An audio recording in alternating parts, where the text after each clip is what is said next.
رب اشرح لی صدری ویسر لی امری واحلل عقدۃ من لسانی یفقہوا قولی اما بعد فاعوذ باللہ السمیع العلیم من الشیطان الرجیم بسم اللہ الرحمن الرحیم رب زدنی علما آمین یا رب العالمین۔ السلام علیکم ورحمۃ اللہ وبرکاتہ۔ اللہ کی رحمت و توفیق سے آج انشاءاللہ تعالی ہم آیت نمبر 213 اور 214 کو دیکھیں گے۔ پہلے ہم لفظی ترجمہ دیکھ لیتے ہیں۔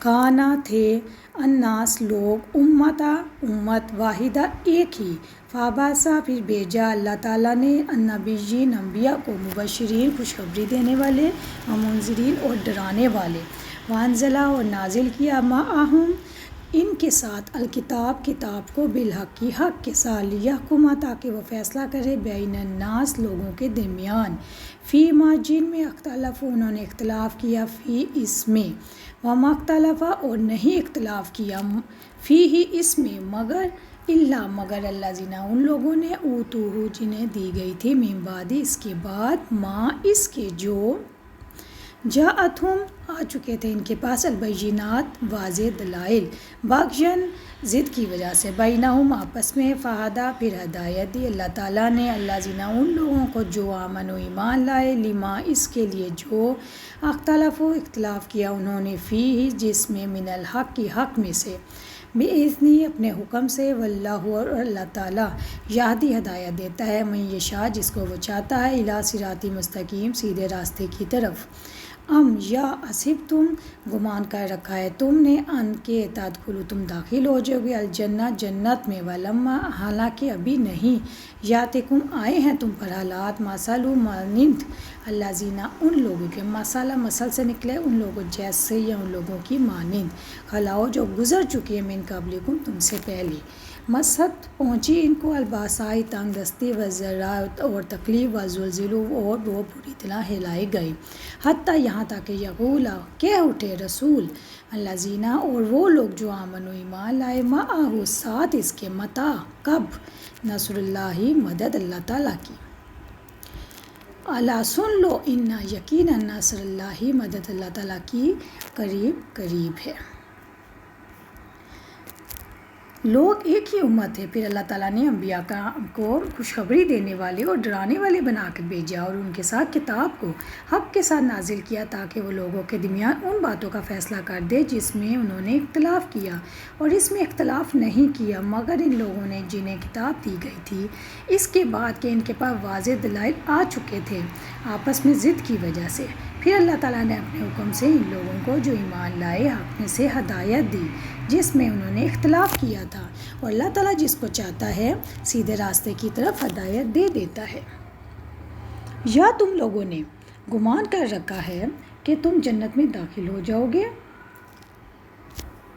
حالانکہ ابھی تم پر ان لوگوں جیسے حالات نہیں آئے جو تم سے پہلے گزر چکے، ان کو تنگ دستی اور تکلیف پہنچی اور وہ بری طرح ہلائے گئے، یہاں تک کہ رسول بھی اور وہ لوگ جو ان کے ساتھ ایمان لائے کہہ اٹھے اللہ تعالیٰ کی مدد کب ہوگی، سن لو یقیناً اللہ تعالیٰ کی مدد قریب ہی ہے۔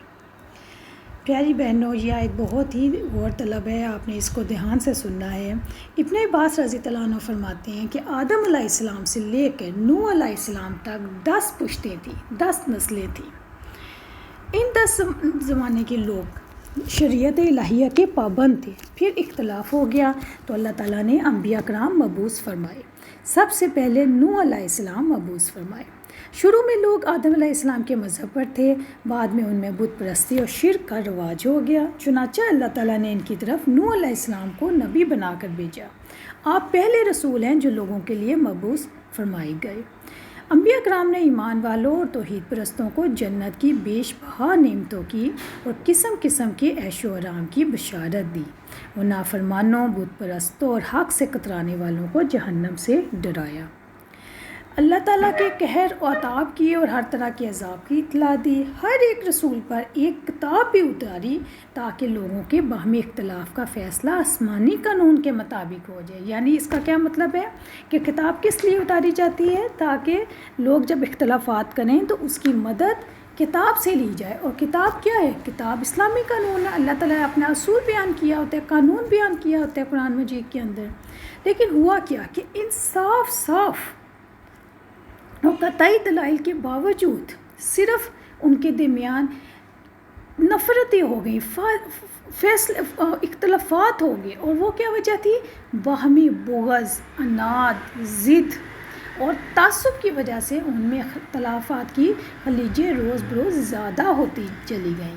اختلافات کس چیز کے تھے؟ اختلافات ان لوگوں میں اسی چیز کے تھے کہ ہمارے اندر کیوں نہیں نبی آیا، ہمارے اندر انبیاء کرام آتے، ہمارے اندر جدی پشتی چلے آ رہے تھے تو اب کیوں نہیں آئے؟ نتیجہ کیا ہوا کہ انہوں نے آپس میں اختلاف کرنا شروع کر دیا۔ کتاب آتی ہے، ہمیشہ کتاب اس لیے بھیجی جاتی ہے کہ اختلافات کا فیصلہ کر دیا جائے، لیکن انہوں نے اللہ کی کتاب کو پس پش ڈال دیا، پیچھے کر دیا۔ اختلاف کی صورت میں کیا فرض ہے؟ اختلاف کی صورت میں فرض ہوتا ہے کہ اپنا جھگڑا اللہ تعالیٰ اور اس کے رسول کی طرف لٹایا جائے۔ اگر کتاب اللہ اور سنت رسول صلی اللہ علیہ وسلم میں ان اختلافات اور جھگڑا کرنے والوں کا فیصلہ موجود نہ ہوتا تو اللہ تعالیٰ ہمیں اپنے جھگڑوں کو ان کی طرف لٹانے کا حکم نہ دیتا۔ اختلاف میں بھی سیدھے راستے کی ہدایت کی دعائیں کرنے کی ضرورت ہے، یعنی جب بھی کوئی معاملے میں اختلاف آ جائے اس کے لیے اللہ تعالیٰ سے بہت دعائیں کریں۔ اور ان کا اختلاف کیا تھا؟ اختلاف ہی ان کا یہی تھا، باہمی بغض، عداوت۔ حالانکہ ان کے پاس واضح دلائل بھی آ چکے ہوئے تھے، لیکن بس انہوں نے آپس میں ضد لگائی ہوئی تھی۔ اس کے لیے قرآن مجید میں بار بار ایک لفظ آیا ہے، بغیم بینہم۔ بغیم کا مطلب بھی ہوتا ہے آپس میں ضد کی وجہ سے، اور ضد کیوں ہوتی ہے؟ ظلم اور حسد کی وجہ سے۔ اور بغض اور عناد ہوتا ہے جس کی وجہ سے نئی نئی باتیں بنتی ہیں، بدعات پیدا ہوتی ہیں، اور جب حق کا راستہ چھوڑ دیا جاتا ہے تو پھر اختلافات بڑھتے جاتے ہیں، حتیٰ کہ امت کے اتحاد کا معاملہ بھی ناممکن ہو جاتا ہے۔ نبی اکرم صلی اللہ علیہ وسلم جو تھے وہ بھی اپنے سجدوں میں، اپنی نمازوں میں بہت زیادہ دعا کیا کرتے تھے سیدھے راستے پر چلنے کی اور اختلافات سے بچنے کی۔ اللہ نے نبیوں کو بشیر و نذیر بنا کے بھیجا اور ان کے ساتھ حق و صداقت والی کتابیں بھی اتاری تاکہ لوگوں کے اختلافات کا فیصلہ ہو جائے، اور اہل کتاب نے اپنے پاس روشن دلائل آ جانے کے باوجود باہمی بغض اور عناد رکھی، اس کی وجہ سے انہوں نے اختلاف کیا۔ پھر اللہ نے ایمان والوں کو اپنے ارادے سے، یعنی اپنے حکم سے، اس اختلاف میں صحیح بات کی طرح رہنمائی فرمائی۔ یاد رکھیں، جن لوگوں کے دلوں میں ایمان اور یقین کی کرنیں روشن ہوتی ہیں وہ کبھی بھی ایمان کے راستے سے نہیں ہٹتے۔ آج ہمیں ضرورت ہے کہ ہم بھی اپنے دلوں میں ایمان اور یقین کی کرنیں روشن کریں۔ اس زمانے میں بھی جن لوگوں کے دلوں میں ایمان مضبوط تھا، اللہ پہ یقین تھا، نبی پہ یقین تھا، بھروسہ تھا، وہ ہوش میں آئے اور اختلاف کی بھیانک دلدل سے نکل کر اتحاد کی سیدھی راستے پر چل پڑے اور توحید پر جم گئے۔ ہمارے محبوب صلی اللہ علیہ وسلم، نبی اکرم صلی اللہ علیہ وسلم نے فرمایا، ہم دنیا میں سب سے پیچھے آئے لیکن جنت میں سب سے پہلے جائیں گے۔ اہل کتاب کو ہم سے پہلے کتاب دی گئی اور ہمیں قرآن سب سے اخیر میں دیا گیا۔ اہل کتاب مختلف فرقوں میں بٹ گئے اور اللہ نے اپنے ارادے سے اختلافات میں ہماری صحیح رہنمائی فرما دی۔ اہل کتاب میں ہفتے کی چھٹی منانے میں بھی اختلاف ہو گیا، کوئی ہفتے کا دن مناتا ہے، کوئی اتوار کا، اور اللہ نے جو ہمیں صحیح دن بتایا وہ جمعے کا ہے۔ اہل کتاب اس کی حیثیت سے ہم سے بہت زیادہ پیچھے ہیں۔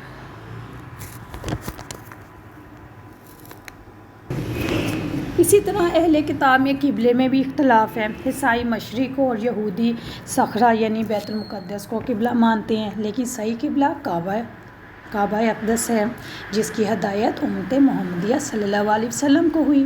اہل کتاب میں نماز میں بھی اختلاف ہے، کوئی صرف رکوع کرتا ہے اور سجدہ چھوڑ دیتا ہے، کوئی سجدہ کرتا ہے اور رکوع نہیں کرتا، اور کوئی رکوع اور سجدہ دونوں ہضم کر جاتا ہے۔ اسی طرح کوئی نماز میں باتیں کر لیتا ہے، کوئی چل پھر لیتا ہے، لیکن اللہ کے رسول صلی اللہ علیہ وسلم کی اور مسلمانوں کی نماز صحیح ہے جس میں قیام، رکوع اور سجدہ سب ہیں، باتیں بھی منع ہیں، چلنا پھرنا بھی حرام ہے۔ اسی طرح روزوں میں اختلاف ہے، بعض تو دن میں چند گھنٹوں کا روزہ رکھتے ہیں اور بعض مخصوص غذاؤں سے پرہیز کرتے ہیں، یعنی بس کھانا نہ چھوڑ دو، پانی پی لو، فروٹ کھا لو، پکی ہوئی چیزیں نہ کھاؤ، اس طریقے سے۔ لیکن امت محمدیہ صلی اللہ علیہ وسلم کو روزے کی حقیقت بتا دی گئی۔ اسی طرح ابراہیم علیہ السلام کے بارے میں اختلاف ہے، یہودی آپ کو یہودی اور عیسائی آپ کو عیسائی کہتے ہیں، مگر اللہ نے فرمایا کہ نہ آپ یہودی تھے اور نہ عیسائی، بلکہ موحد مسلمان تھے، اس پہ بھی مسلمان ہی حق جانب ہے۔ اسی طرح عیسیٰ علیہ السلام کے بارے میں اختلاف ہے، یہودیوں نے آپ کو نبی نہیں مانا اور مریم صدیقہ پر بڑا بھاری الزام لگایا، اور عیسائیوں نے آپ کو معبود اور اللہ کا بیٹا مان لیا، جبکہ اللہ تعالیٰ نے امت محمدیہ کی رہنمائی فرمائی کہ آپ اللہ کی روح ہیں اور اس کا کلمہ ہے۔ السلام علیکم ورحمۃ اللہ وبرکاتہ۔